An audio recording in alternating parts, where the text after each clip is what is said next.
Welcome to Divine Honey Podcast. I am your host, your friend, Tamika Johnson. And I am your other host, little bro, Tim Johnson. If this is your first time tuning in, welcome. This show is about human experiences, includes thought provoking conversations, and our Divine Honey guests sharing stories about love, life, journey, and purpose. If you feel inspired, please show some love in the chat. This is your inspirational podcast. How are you, brother? Shoot, I got a little sinus or cold or allergies or something popping off right now. How's everything with you? I can't complain. Enjoying life. You That's can't all you can complain, but do. you was just complaining, huh? What? I said you can't complain, but you was just complaining. Facts. That's crazy work, bro. That's crazy work. Well, It's all good. question for you before we hop on in. What's Did you good? watch the draft? I know your sports, Oh yeah, I just watched the first round. and then you They, wa- stopped they after wasn't that. they wasn't gonna get me like they did everybody else. The What you mean NFL. get you? The NFL played us, bro. Played Shador, bro. First, they didn't want to pay that man, so they put him he went fifth round. Mm-hmm. And because of that, it's really some low-key manipulation if you think about it. Like, let's think deep. Mm-hmm. How many people viewed in and continue to watch to see when Shador was going to get drafted? So all their ratings and views went up waiting for that man to get drafted. Nobody would have watched that draft if Cam, Travis, and Shador would have been drafted in that first round. So they used that man as a pawn to let people know, like, ain't nobody bigger than any organization in NFL, so you can cool all that out. We're gonna humble you. And then use that man to get their views up. Mm-mm. How do you That's think he crazy. handled it? I think he handled it Oh, well. yeah, he handled it he handled it. Yeah. I don't know what they He thought knows. they was gonna get him to do. Yeah. Do they know? They didn't know what. Yeah. Yeah. And So then he saw that the thing about the coordinator, the defensive coordinator son prank called him. Yeah, that was crazy. that was wild. And you stop calling the son a kid. He's not a kid. He's 21 years old. Yeah. Uh, I don't even know what he was. And then you take and you film yourself doing it. Yeah, goofballs. It's a But lot of that goofies fine out is there. big. 350,000. I know he. They must be I paid wonder because what. that's what I get more than a year. So What do you say to your kid? Like what you probably gonna have to beat them up. I ain't gonna hold you. no, It ain't no words, bro. We gonna have to throw these fists. Like it ain't no words. it's no word. I don't condone abuse, but like we gonna have to fight it out, brother. You want to make a grown man choice? Now we grown. We grown today. Throw these gloves on. We gonna have to fight it out. Facts. Facts. Well, another exciting thing. It's exciting for me. So Beyonce kicked off her Cowboy Carter tour, and though I could not be there in person, I live stream hopped on TikTok and watched the concert. It was long. What, hater? What? I'm not hated. That's dope. I still want to Beyonce. go though. How old is Beyonce? 40 now? 44? 45? 44. 44. And Jay-Z Mhm. about to be like 60, ain't he? Something like that. He's about like I mean, 57. yeah, she's not dancing hard, but she don't have to. She don't have to Yeah, anymore. You right, don't need to. You got nothing else to prove. We love it. right. Good for her. Get your money. Yeah. They already, I mean, keep getting richer. You know what I mean? We Hey, need she's more of that. listening to the fans. We want this. No, that's what I'm saying. Keep doing it because we need that on our side to start to change this power dynamic for the powers that be. You know what I'm saying? Yeah. Soon enough it'll start to tilt in our favor. I think it was what's his buddy's name? It's like this older black gentleman who keeps talking about um, the racial shift, how it's going to shift in like 2040, where right now a lot of the power is like white ran because of generational. All of the white people been around for forever. Mm-hmm. But here, Latinos, Hispanic, black folks, African folks, Indian folks, Asian folks. Here soon, the majority starts to become the minority from all of like the diversity. I hope I'm around to see that shift because right now, with the climate, it just feels Like 15 years, 15 more years, 15, 20 more years, you should still be alive. old as hell, but Yeah. I'll be here, All right. Yeah. moving Be moving and shaking because that's what. hopefully be Look, retired. those are the things that I would love to see in my lifetime. Yeah. I I would love think to. I think his name is like John Paul. Just, it's John something. He's like I don't think he's a billionaire yet, but he's like a high multi-millionaire.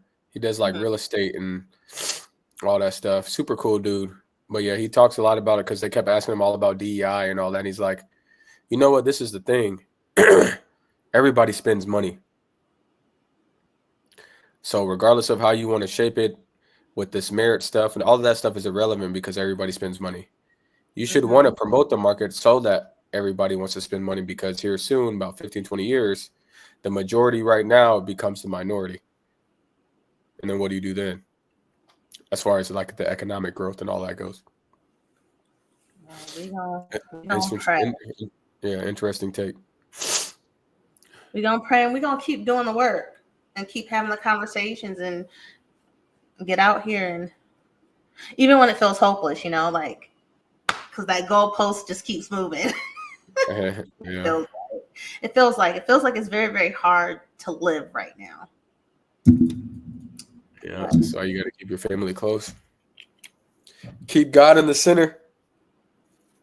yeah. Well, let's get to our topic for the day, brother. How bad is that spot? Put your head down. Let me see. Yeah, I mean it's kind of feel like it's coming in a little bit, but I can still see some shine on it. If you took these bald-headed people's pills, like I told you, We gonna get there. you don't miss them dreads. I do every day. Every time I see somebody with the beanie with the hair coming out the bottom of it, I'm like, dang, y'all just don't even know, man. I Should used have to have held. them Jones. You should have held tight. They Mind wasn't you, it wasn't going hold nothing. They was oh, you said it they wasn't was gonna hold hold on to themselves. up. Well, the topic for today is the wisdom of emotion, tapping into emotional intelligence. What did you think when I sent you that topic? I thought it was solid. I think it's right on time. I mean, a lot of people are talking about emotions right now. Well, I shouldn't say in the general sense talking about them, but becoming more aware of feelings. Mm-hmm. I thought it was solid. Yeah, I thought so too, because we've mentioned it in other segments. What's the last episode when we were talking about blocking and ghosting, and we did Oh yeah. bring up emotional intelligence in that. So I thought that was a great segue. So just a quick definition for y'all who don't know what emotional intelligence is. So emotional intelligence is the ability to recognize, understand, manage, and use emotions, both our own and others, in positive ways.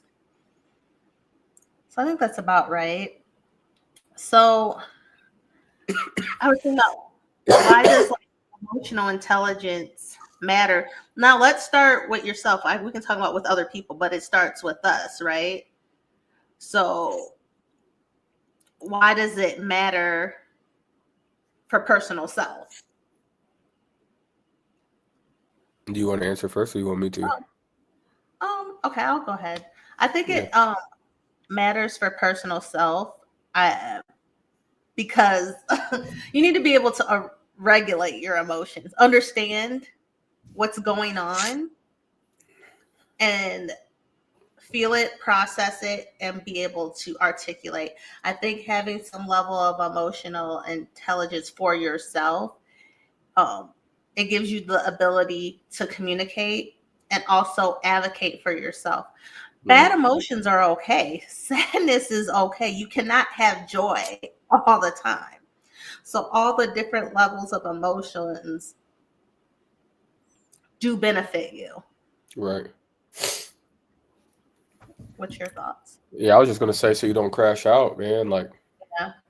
I think there's a lot of stuff that can pop you off. So the new cool is being able to be cool when those Mhm. situations become triggering or overwhelming. I like that you said the crash out. So really that because crashing, you know what crashing out does to you mentally, spiritually. For one, crashing out, you can ruin relationships. You can be reactive and Yeah. conduct yourself in a way that you regret and may have dire consequences. Yeah. It affects your mental health, all that energy, all that. And as a former crasher outer, I've crashed out before. Oh, you've never crashed out before. I mean, what's like I don't know. I mean, obviously, I've crashed out before. I mean, it hasn't been nothing like recently. I can't remember the last time I like really went brazy, but I mean, shit, it could happen. I mean, I think I've gotten to the place of um, where I know how to take care of myself. Mm-hmm. Like I know what I need when I need it when I am on that verge. Like I know exactly what I need to do. I don't know if everybody's gotten to that point, but I know what I need when I'm getting So to that that's a key point. component, self-awareness. Yeah, Self-awareness. That makes sense. yeah. So basically, self-awareness, knowing your emotions as they happen, Well, you could and feel knowing it. them Everybody doesn't have knows. to feel it. That feeling in your body. I gotta walk away. You know when the words are right here, where you want to be reckless, and you just gotta swallow them down. I'm gonna walk away, Yeah. or we gotta. I'm not gonna let you have this power over me. Yeah, Slide. Easier said than done, obviously, but right. practice every day. And There's now that's a lot of ignorant people out here. right. And there's people that want you to go there, so you can't give them the power. That's why they said no one can make you do anything. Facts. You made me mad. No. So that's when we get into self-regulation, staying in control and not being reactive. Yeah, that takes a long time to master that, you know. It does. And for myself, I've failed at it. Like I can recognize where, oh my God, I just wanna.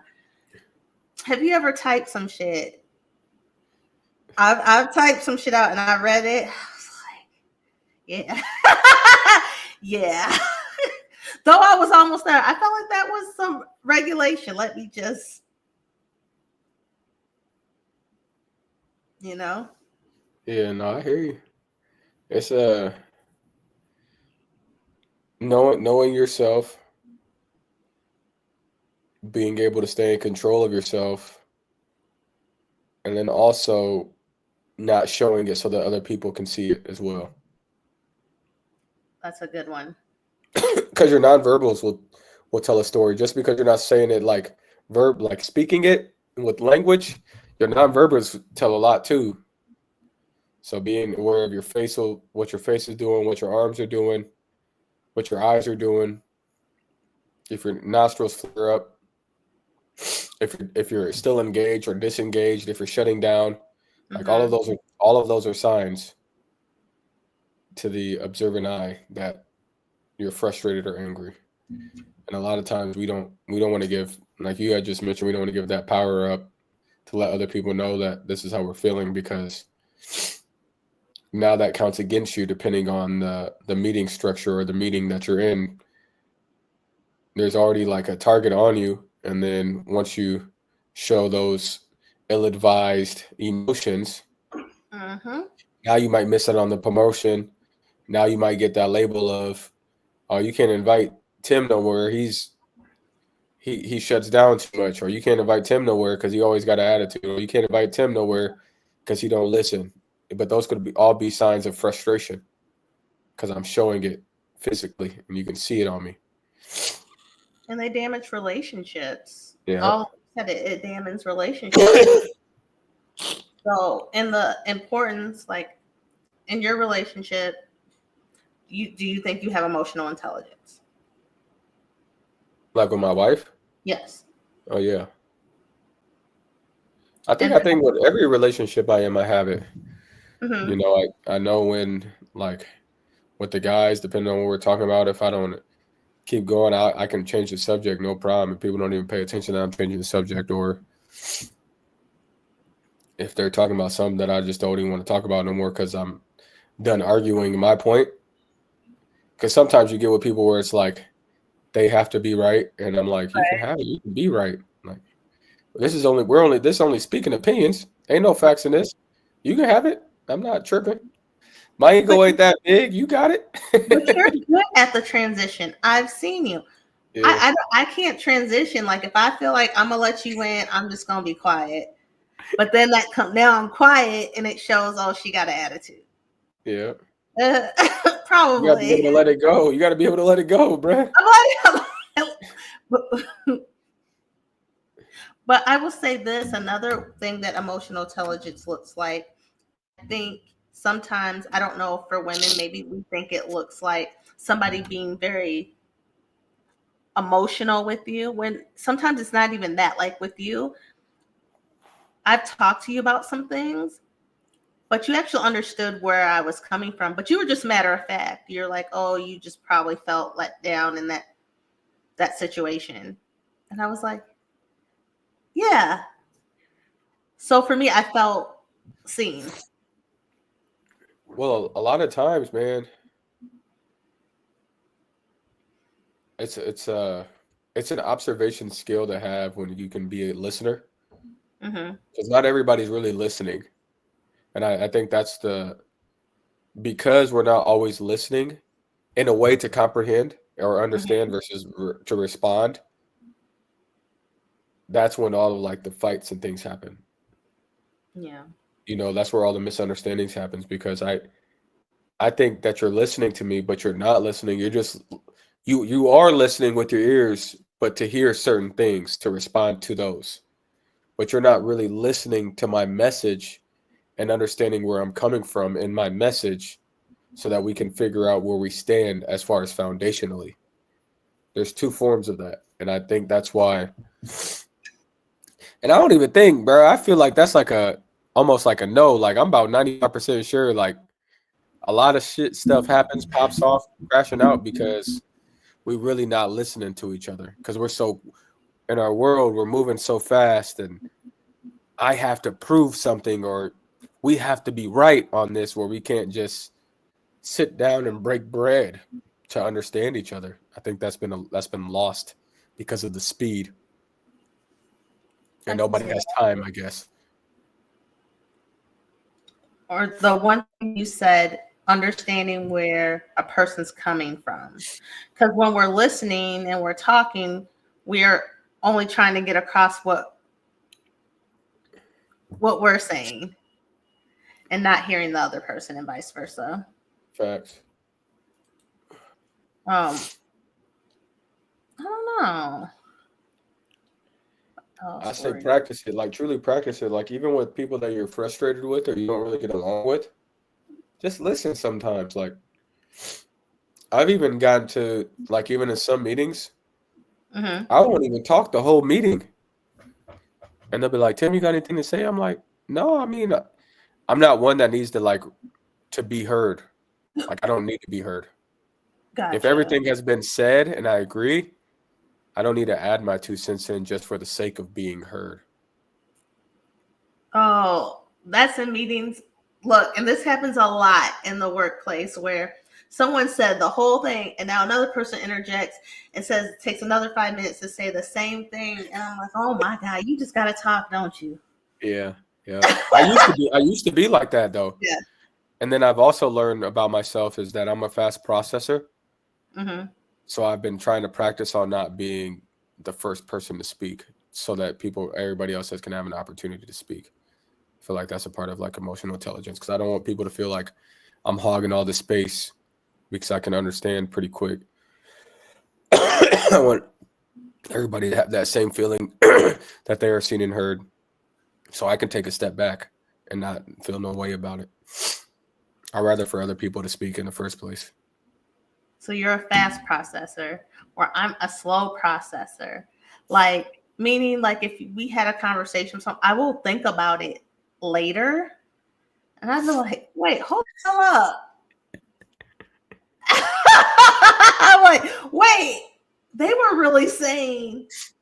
So sometimes I might not in the moment if it's so much going on. Yeah. But So that's I a part gotta, of that self-awareness piece when you're able to recognize that. Because a yeah. lot of people won't recognize it or they're afraid to admit it, which then also causes problems because if you're not letting people know that it takes you a little longer to process, people are just going to keep spitting stuff out at you thinking that you caught it. Mm-hmm. And then that creates frustration because you didn't advocate for yourself. Right. And and sometimes I've learned there's certain things where because maybe I might process something slow or this or that or just knowing who you're dealing with, like I won't do certain things maybe with them. Yeah. Yep. I'll give an example. I have like going hiking. One of my friends, she was like, I don't really care for it, but I'm gonna probably take a lot of break. Like I'm gonna stop Yeah. and catch and then go. And she goes, stop as long as you want. We'll stop. We'll stop. So we had the conversation. My Yeah. other Yep. friend, like I have another friend, I don't really want because she's gonna be like, go, go, go, go, go. And when I said to her, I was like, I don't know because I said I'm gonna have to stop a lot, or I might stop when my body tells me to. And she was like, why do you need to stop for? I said, see, that's why I'm not going. I probably shouldn't go hiking with you. I'm going to slow you down in what you're trying to do, and it's going to cause frustration for you, and Yep. then frustration for me because we're both doing something we don't want to do. Now, do I believe in pushing each other? Yes, but I know their push is going to be different. It's like and accepting people for who they are. Tell them what your needs are, and or this is me, or this is how I operate. And if it doesn't match, then we don't do that together. We do something else. That's it. And that's okay. I think Com- we also get into these thoughts of on piggybacking on knowing your people. We can't hold these expectations of people knowing they could never even meet that expectation on their best day. yeah, I think we get caught up in that, and I think that causes friction in relationships too. those expectations. Mm-hmm. And just know people are going to fail you. It's Yeah, not on purpose. Some people may be on purpose, but people fail each other. all the So time.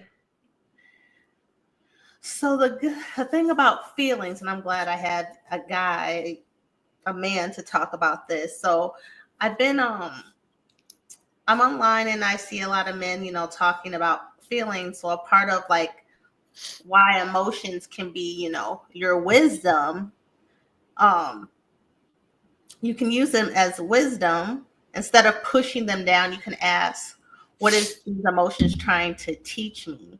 Yeah, And do you think now more like with social media and like speaking more about mental health, and especially I want to focus on like men being more vocal about their emotions and what it's teaching them. I think there's two things. I think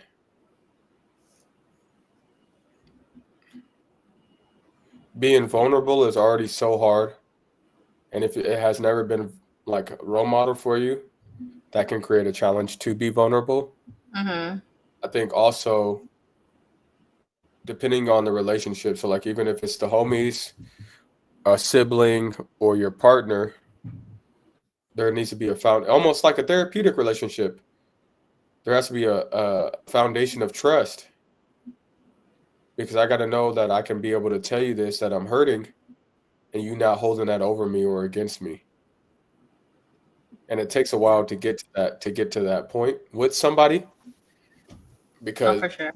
especially now in today's world, there's like, what's the worst experience you had going on a date? What's the worst experience you had when you were with your partner? What's the worst? And you putting all these people's business out on blast, and it's like, now I really don't want to open up to nobody because I don't know if I'm gonna be a meme, or I don't know if my information is going to go to all in the group message or the text message. Like, I don't know what's going to happen when I tell you this stuff. So it does become even more stressful to Mm-hmm. express, because I don't know what's going to happen with what happens after I express myself. Ooh, that is true.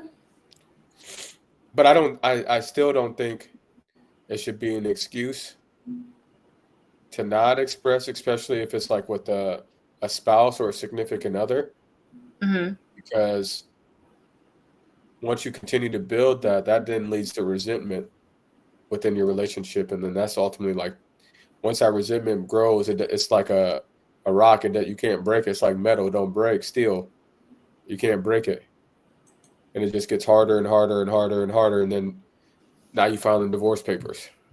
Right. But on the other hand, I do want to say this too, that give your man time to process too. Because on that emotional intelligence piece, if something is upsetting me and you keep pressing me to express myself, that junk might come out like a volcano and I might crash out on you. Versus Yeah. giving you the time to work through it so that I can then talk to you peacefully about how I was feeling during this or that. Mm-hmm. Another piece of emotional intelligence that something called empathy. I Empathy's think hard. yes, but I think you can build it. Yeah, you can build empathy, but Yeah. it's still hard because it's hard for me to be empathetic towards someone that I'm upset with. Mm, yeah. I guess I didn't think of that. But yes, you can be empathetic. That's why, like in all conversations, there's two people in the conversation, right? Mm-hmm. Someone has to be the logical person, and then someone's with the high emotions. And depending on where we are or what we're talking about, if somebody's heightened, they're asking for the empathy, but like, I'm trying to be calm so that I can continue to regulate you while you're asking me to be empathetic for your needs. But can we really regulate other people? Yeah, co-regulation's a real thing.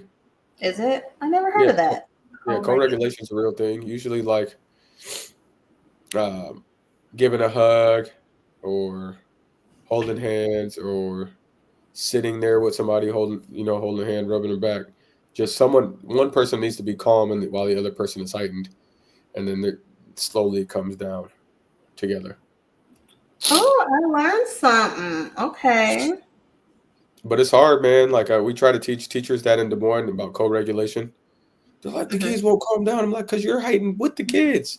Someone in the space has to be calm for everybody else to reach the level of calm. But what were you about to say about empathy? Oh, I was just saying that it could be built, I think, with active listening. But this is like the only hard part about active listening. I think that's something you have to build too. So you're building on top of building, because this is what happens to me. And let me know, guys, if anyone relates. Someone could be talking. There's like 50 things going on in my head. I'm like, I could get distracted. I'm like, oh man, there's a fly on the wall. But so I have to like really lean in. I have to be very intentional. Yeah, that's active listening. I know, but I'm saying it's hard. So I feel like on the other hand, where I see people that are really good at it, like they're zoned in. I mean, I'm zoned in too, but there might be like a slight distraction, and I have to reel myself back in. think it's rough. You just can't show the distraction. You good. No, it's like Bruh, listening is the easiest and the hardest thing to do at the same time.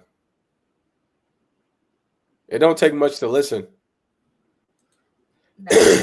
but to I keep your did focus, download. Oh, go ahead. I'm sorry. I was about to say, but to keep your focus is hard. Yes, I did download a book. Um, which book did I? We're always talking about a book here. Oh, I think I didn't. I tell you I had this book on hold. It was called Crucial Conversations: Yeah, yep. Tools for Talking When Stakes Are High. So that is one of the reasons. That's more on the communication tip, but that still goes along with emotional, intelligence and having those what we talked about before, having those hard conversations. And the stakes feel high in those hard conversations. So I'm with it. So I actually would kind of just to kind of close this out, emotions aren't your enemy. I think we're in this thing where you always want to feel good. Listen to your body. Your body's going to tell you, your emotions going to tell you when you're in danger, you're sad, angry. But I think Everything. just processing them and to learn that self-awareness piece is to keep journaling. We go back to that all the time, but keep journaling and writing down your feelings, or when you're trying to self-regulate or learning how to self-regulate, we got our phones, we got the little pad. What am I feeling right now? Before we even react. Right, straight up. Easier said than done. It just takes practice. You're going to fail sometimes. Give yourself grace. Yep. What's some word of wisdom? What do you want to leave people with? One of my mantras is always take that breath. Don't be afraid to do that deep inhale and exhale. It's okay to do that. People might feel weird or feel uncomfortable. That's on them. If you need to take that breath, take that breath. That breath can save lives. That's a fact. I love it. Well, that was a great topic. Oh, and one Emotional. more thing. You can always Mhm. table the conversation too. Don't forget that. And what table is, you just end it right there. Like, hey, we're going to table this and we can come back to this at another time Mhm. to then change the subject to move on to something else. You can table conversations too. I So you just got thought of some something. Safe what's that? word. Oh, safe words. Yep. Yep. Pineapple. Yep. But that's with your team. So you got to be able to say that so that everybody knows what the safe words are. Mhm. In state Okay. government, we used to call this thing called ELMO. Um, I can't remember what the acronym stands for, but it's basically everybody stop talking. We're moving on, and we'll talk about it another time. They would say ELMO, And I've but heard of something else. Oh, go ahead. I'm sorry, brother. it's an acronym for something. I just can't remember what it is. And I heard a couple say they do this thing. It's another like code word, but that means that person has the floor for 2 minutes. You can't interrupt them. Oh wow, You can't say nothing. They can just say what, like, just get it all out. yeah, So I think people are practicing it. These are some good tools, even for yourself. And no matter what kind of relationship you're in with a family member, your significant other, your friendships, they're all relationships and they're all valuable relationships. And it's healthy for yourself to be able to regulate those emotions as well. We don't need y'all crashing out. right. Well, thank you guys for tuning in. If you enjoy the show, please share, like, hit that notification button on YouTube. You can also listen and follow us on Apple Podcasts and Spotify. I will put that in the about section. Well, it's in the about section. I'll also put it in the comments. Now, if you guys are interested or know anyone that's interested in being a guest or you have any topics, hit me up at bougiegirl@gmail.com, BOOSHEGURL@gmail.com. And until next time, Peace and blessings. Peace.